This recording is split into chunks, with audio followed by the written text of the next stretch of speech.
Big boss 17 की contestant Jigna बोरा पहले crime journalist हुआ करती थी और माना यह जाता है कि उस समय मुंबई अंडरवर्ल्ड में उनके अच्छे संपर्क थे। दूसरी तरफ एक वरिष्ठ पत्रकार ज्योतिर्मय डे थे जो लगातार अंडरवर्ल्ड के खिलाफ लिख रहे थे। 11 जून 2011 को दिन दहाड़े पत्रकार ज्योतिर्मय डे की हत्या करवा दी गई और उनकी हत्या करवाने का आरोप लगा छोटा राजन पर। इस हत्याकांड की जांच के दौरान पुलिस ने दावा किया कि ज्योतिर्मय डे की हत्या में पत्रकार जिग्ना बोरा का भी हाथ है। इसी के चलते क्राइम ब्रांच ने जिग्ना बोरा को भी गिरफ्तार कर लिया। इसके बाद अपराध पर कहानियां करने वाली एक पत्रकार खुद एक कहानी बन गई। फिर वो दिन भी आया जब आर्थर रोड कोर्ट में रिपोर्टिंग के लिए जाने वाली जिग्ना उसी कोर्ट के कटघरे में एक मुलजिम बनकर खड़ी थी। नमस्कार, मेरा नाम है मनोज मनु और आप देख रहे हैं द चाणक्य।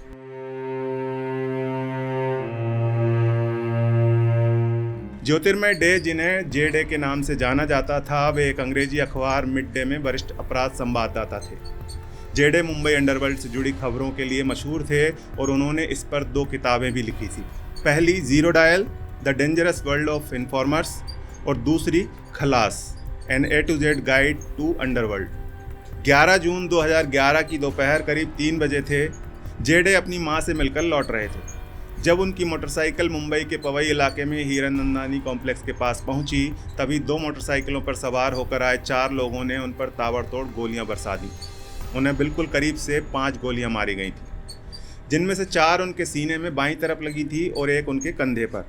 जेडे की शर्ट के सामने वाली जेब में रखा उनका मोबाइल चकनाचूर हो गया था। जिस तरह से जेडे की हत्या की गई थी, उससे पता चला कि पूरी प्लानिंग के साथ इस काम को अंजाम दिया गया था।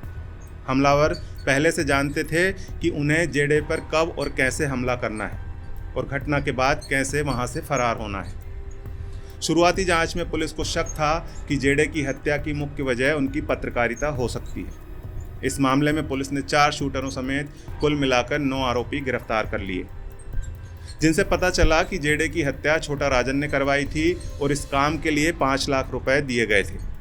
जेडे की हत्या के 5.5 महीने बाद इस मामले में एक सनसनीखेज मोड़ आया।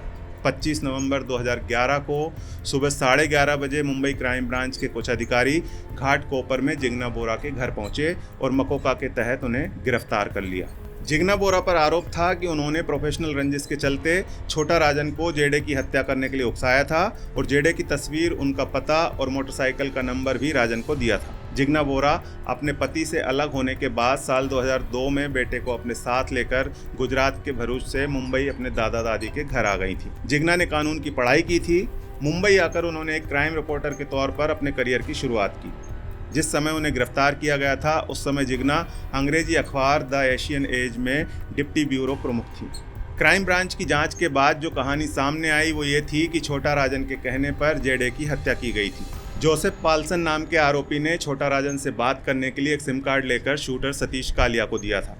छोटा राजन ने सतीश कालिया को फ़ोन करके जेडे की हत्या की जिम्मेदारी सौंपी थी। इसके बाद सतीश ने दूसरे आरोपियों को इकट्ठा किया और पूरी योजना बनाई। वारदात से पहले करीब 3 दिन तक जेडे पर नज़र रखी गई। फिर 11 जून 2011 को सतीश कालिया ने अपने 3 साथियों के साथ बाइक से उनका पीछा किया। फिर दोपहर बाद पवई में जेडे पर गोलियां चला दी, जिससे उनकी मौत हो गई। दरअसल जेडे लगातार छोटा राजन के खिलाफ लिख रहे थे और उसके काले कारनामों को उजागर कर रहे थे। जेडे एक किताब भी लिख रहे थे जिसमें वे छोटा राजन समेत 20 गैंगस्टर्स की कहानी बताने वाले थे। इस किताब का नाम था चिंदी। छोटा राजन को ऐसा लगता था कि जेडे अपनी स्टोरीज में दाऊद के मुकाबले उसे छोटा दिखा रहे हैं। छोटा राजन को इसी बात से परेशानी थी। उसे जब ये पता चला कि जेडे ने अपनी किताब में उसके लिए चिंदी शब्द का इस्तेमाल किया है, तो वो जेडे से चिढ़ गया और उनकी हत्या करवा दी। इस पूरे मामले में जिग्ना कहाँ शामिल थी और पुलिस ने उसे क्यों गिरफ्तार किया था? दरअसल जिग्ना और जेडे दोनों अंडरवर्ल्ड पर स्टोरीज करते थे। मुंबई पुलिस को अपने सूत्रों से पता चला था कि अंडरवर्ल्ड में इनके अपने खबरी हैं। छोटा राजन गैंग का एक मेंबर था जो जिग्ना का खबरी था।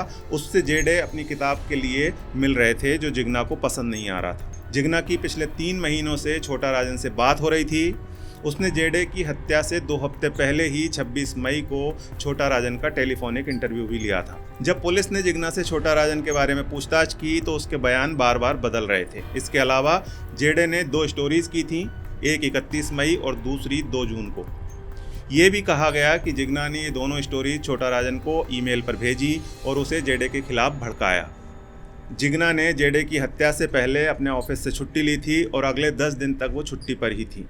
पुलिस का मानना था कि जिग्ना हत्या के समय मुंबई में नहीं रहना चाहती थी। दिसंबर 2011 में पुलिस ने चार्जशीट फाइल की, जिसमें पुलिस ने कहा कि जिग्ना बोरा ने ही छोटा राजन को जेडे के घर का पता और गाड़ी के रजिस्ट्रेशन की जानकारी दी।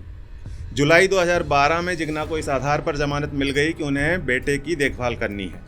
अक्टूबर 2015 में छोटा राजन को इंडोनेशिया के बाली से गिरफ्तार कर लिया गया। इसके बाद ये केस सीबीआई को सौंपा गया। छोटा राजन ने इस बात से इनकार किया कि उसने जिग्ना बोरा से जेडे की गाड़ी की नंबर की जानकारी ली थी। मुंबई की विशेष अदालत ने 2 मई 2018 को जिग्ना बोरा और पॉल्सन जोसेफ को बरी करते हुए छोटा राजन और अन्य आरोपियों को दोषी करार दिया। जिग्ना को बरी करते हुए अदालत ने कहा कि उनके खिलाफ कोई भी ऐसा विश्वसनीय सबूत नहीं जिसके आधार पर उन्हें सजा दी जाए। जिग्ना को साल 2011 में आरोपी बनाया गया था और 7 साल बाद साल 2018 में जिग्ना बेकसूर साबित हुई।